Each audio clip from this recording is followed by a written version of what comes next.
Final pick for Samo and for Aran. Maybe it's something It will be a good combo. outside of the box. Is it?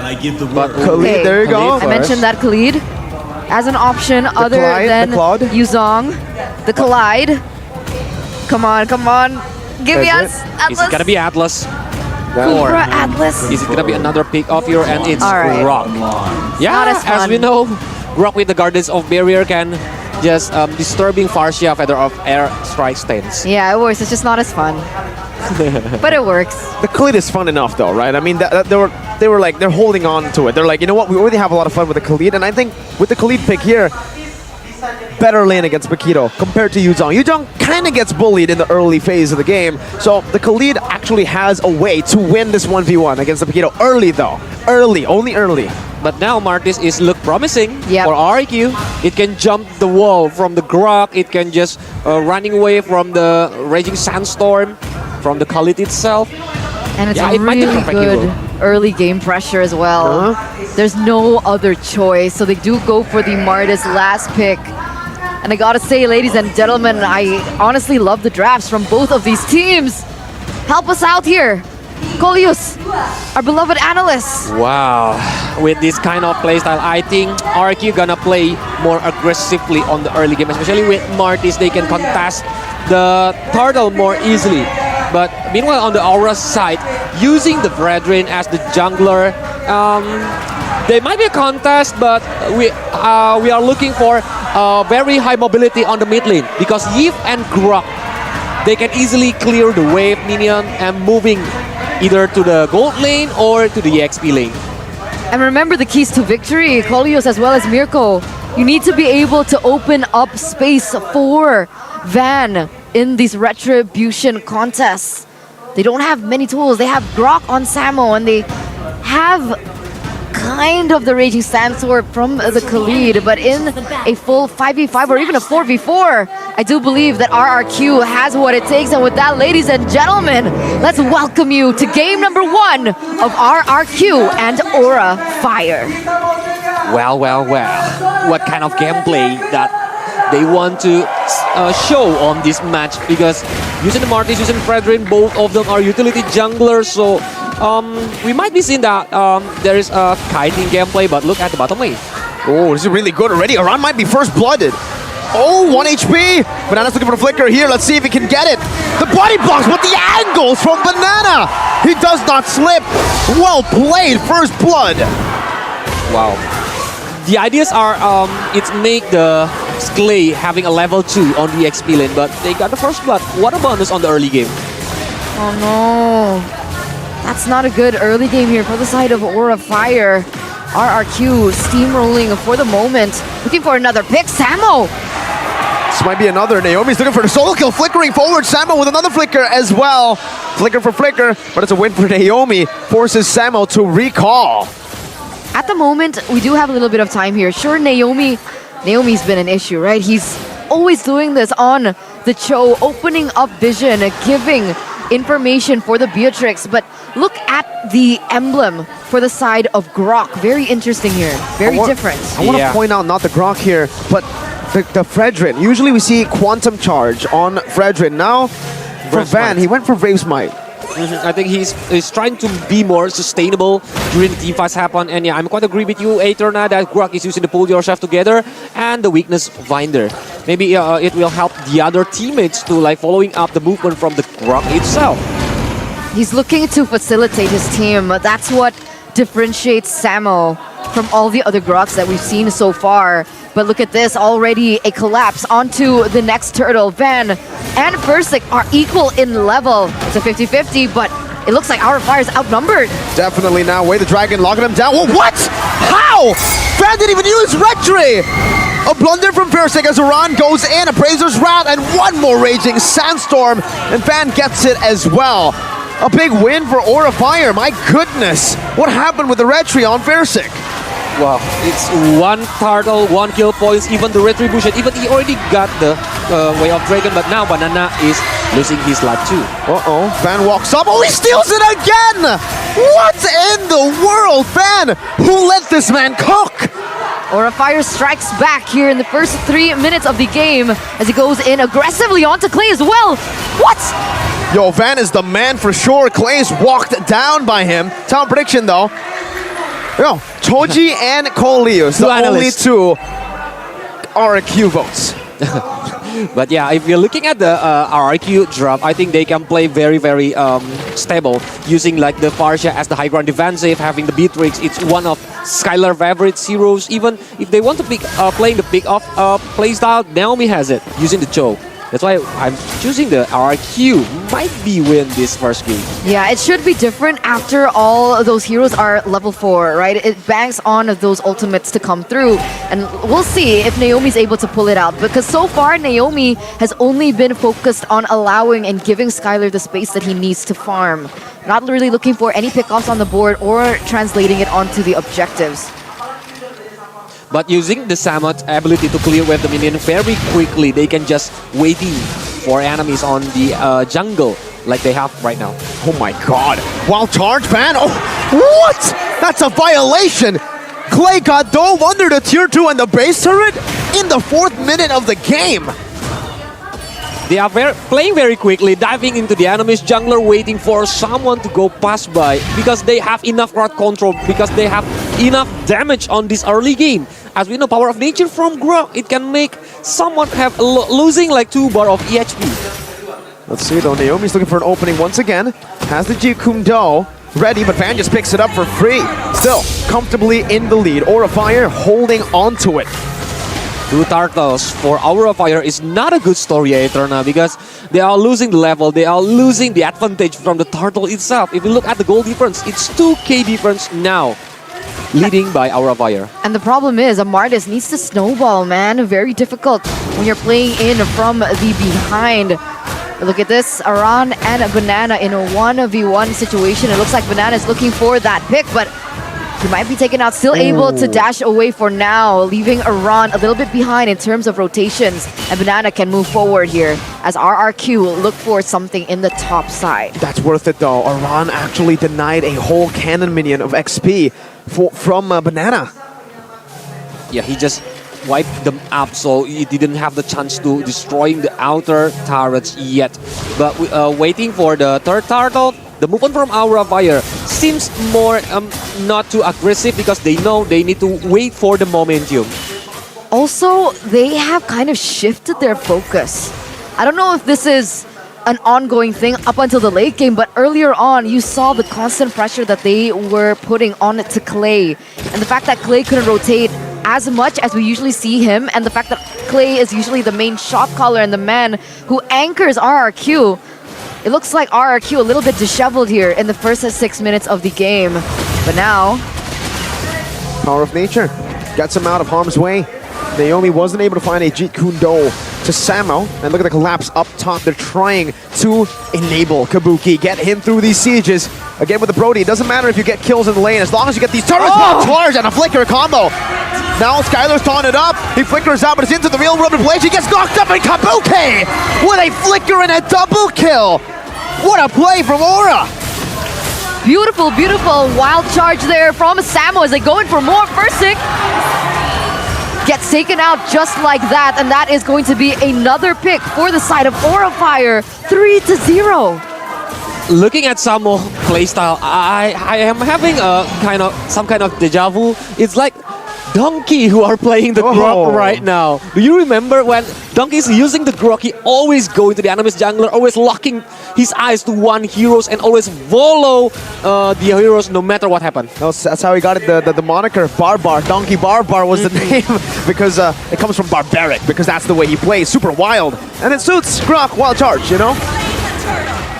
Yeah, even back in the day, Grok cannot use the flicker and wild charge at the same time.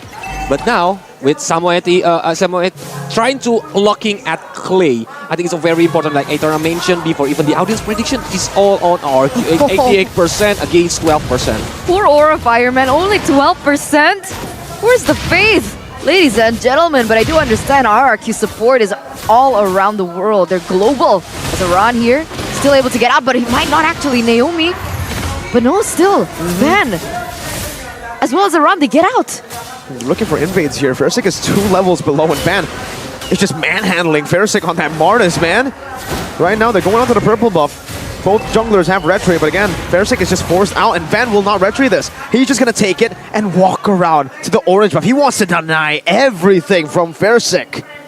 RRQ is having a bad time, Mirko, because on this early game, they are like very hard to get the farm pattern. Even Clayyy already 2 times taken down. And with this kind of gameplay, Aura Fire will keep their snowballing momentum until the Aran and Kabuki can join the team fight. Kabuki already got 2 kill points, and it's really important. Under the turret, Naomi, though, finds a very good Jiku to wave the dragon onto Kabuki, but then one charge of Samo! And Kabuki gets out, gets a beautiful torn apart memory to get a double kill. Samo Barbar is online. Samo again, ladies and gentlemen, 106 already. The second game of his career here at MPLID Season 12 for Aura Fire, and he's making all the difference. Remember, the last time that RRQ and Aura Fire met, it was a clean game by RRQ. 2 games in a row. And already you can see RRQ just disheveled. A 7,000 goal lead for Aura Fire. It's a completely different story. You feel the impact from Aran as well as Samo. These 2 players, just all the difference in the world. Samo is just like a jack of all trades. You want Samo to play a pick-off hero, so be it. If you want to play Samo play the like the attention seeker hero, so be it. Because with Grok, and yesterday we see it using Kaja, and now with Grok itself, it's really shining during this early game. And back in the day, he was known for his Diggy. Every time Samo plays, you're always like, all right, there's going to be a Diggy ban. Or he picks it up, and he's already progressed. He's already developed afterwards. And now, bringing light to Aura Fire, reigniting the flame that once was lost. Aura Fire, 8,000 gold lead, Lord marching in the top side. And I think Skylar is quite behind BOD. I think that's it. What else does he have? He's even 2 levels behind of Brody. Not something you usually see. Retribution used up by Ferxiic in the mid lane to clear out that cannon minion. But again, for Aura, the main lane they'll be playing with is the top lane. And they're not... Are they going to shove this? Yeah, it seems like they want to shove this. I thought they would try to delay it a bit, but it seems like they're just aiming to get the base turret passive with this Lord, and they successfully do that, creating also space to get this tier 2 for free. All tier 2s down in the 10th minute of the game with the first Lord. Value for the Dragons. Even look at that damage from the Clayyy, Mirko. He didn't have any items yet, that's why the Feather Airstrike is not painful at all. Wow, look at this zoning. Crisp clean. Samo just walks up with the power of nature like an absolute Chad. And RRQ, they're forced out. Yeah. And it reminds us of what Kimura did on the Grok. No, it's like the opposite. Exactly. He actually uses the power of nature. And that's why the anti-CC is such a... Oh my goodness! Banana loses a chunk of his HP. That's a cancel as well on the Feathered Airstrike with a good barrier placed down by Samo. And Aura now, I don't even think they need to look for any aggressive maneuvers. 2,000 gold lead for almost everyone, even Samo. What?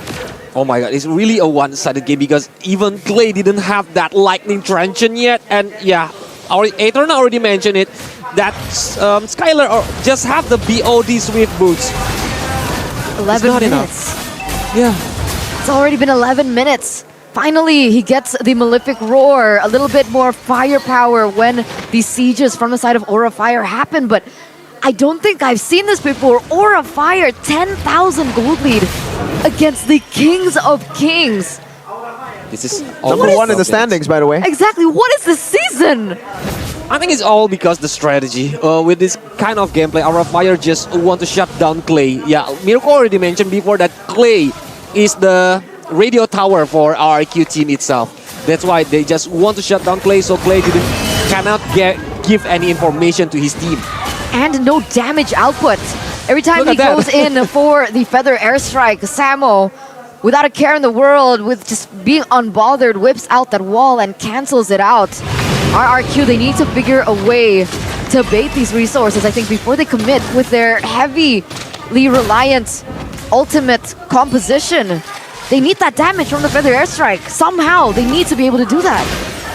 But yeah, this second Lord, there will be no contest for Team RRQ because they know the lack of the level, the lack of the gold right now. It's fall behind from Aura Fire too far away. Now it's 12k gold on this almost 30 minutes. Wow. I want to take a look at the gold charts again, man. I wonder how much gold individually they have over the individual members of RRQ head-to-head. Because earlier, the smallest gold lead was Samo versus Naomi. It was 1,500. That's the smallest, and you don't usually see these roamers have that much of a gold lead. The roamers are supposed to have this much gold. Samo is a beast. He's investing, man. He's investing in Ube as gold. So tonight, Samo gonna have a new title. Samo Barbar like Donkey. Oh. I like it. Maybe he can play the Cho next to, you know, display that legend performance at M1. But here in Ferxiic, Retribution already used up, and the Lord is still marching up top. Aura looking for the siege in the bottom lane. Kabuki still going for the hit. Sword apart memory used up. No stacks though. I think it might be a bit of a mistake now as they have left the Lord all alone. Skylar will be able to just dish out the damage on this Bennett using, or going on the Lord. Banana, whoa, getting chunked. The focusing mark has actually done so much for Aura Fire. Yeah, without any base start on the top lane, Aura Fire just can easily into the base of RRQ. Even they are aiming for the base middle turret right now. Banana with a good shove back. Look at Naomi. They finally spot him though, and yeah, now it's just perfect for Aura. They just rotate to the bottom lane, forcing him for the airstrike. One more shot should do it to take that base turret down. Van caught. Banana goes in for the knockout strike, but Van just, it tickles him. It doesn't even, whoa, he retries and he moves forward. That's the confidence, that's the zoning capabilities that Samu and Van have at the moment because of how far behind RRQ are. I think Clayyy needs a little bit more items to dish out that damage as, oh, real world manipulation. Pop down, then that's a free base turret. Clean, surgical gameplay, clinical gameplay from Aura Fire. No And casualties. Yeah, and Aura Fire really do their homework because they know when Naomi is using Cho, Naomi is always trying to flank to the back line. And Aura just give that job to Aran to looking for where is Naomi at. Yeah, they don't want to make the same mistake that Alter Ego did yesterday. With him being spotted out, it does give RRQ a losing position here. Aura Fire a little bit of an edge when they know where Naomi is. How many buffs have RRQ taken? Because the purple buff, I think, hasn't been taken by RRQ since the 5th minute of the game. Good wall. Naomi forces Chunpu out. It's another buff going to Aura. A lot, Mirko, a lot. I think RRQ, even Ferxiic is only just got 2 or 3 buff before. And then they didn't have the chance to get that buff anymore. And with this third Lord, it's still an enhanced Lord, but I think it's really important to end this game if Clayyy is taken off. But remember, Clayyy already has a Divine Glaive, so you need to start respecting that damage coming from RRQ. They're slowly reaching that power spike by Naomi. Where the dragon for the airstrike, but it's rage, everything used up. Now Ferxiic gonna be taken down. That's a value trade for Aura. Oh, torn apart memory. Fade away, picks him up. Now Van with a taunt. Clayyy locked down. They might not even need the Lord. Oh, Sid with a flicker and the real world manipulation locks Skylar in place with a mobility. Samo with a smack, but when nature comes in, Kabuki flickers forward as well. Now Naomi is next to the chopping block. Kabuki needs one more shot. Torn apart memory, fade away. Bottom lane pushing in. Aura Fire should be able to secure this game. Banana versus the world here. RRQ versus everybody. Is it going to be enough? Make him slip. The focusing mark is there. Game 1. Wow. By Aura. Clean cut, discipline, just beautiful game there by Aura Fire, not allowing a single breath for the Kings of Kings to utilize to look for any opportunities on the board. What was that, 12, 13k gold lead? Every members of Aura Fire know what their job desk is. That's why that you mentioned before, Eterna, the gold lead itself by Aura Fire, it didn't break at all.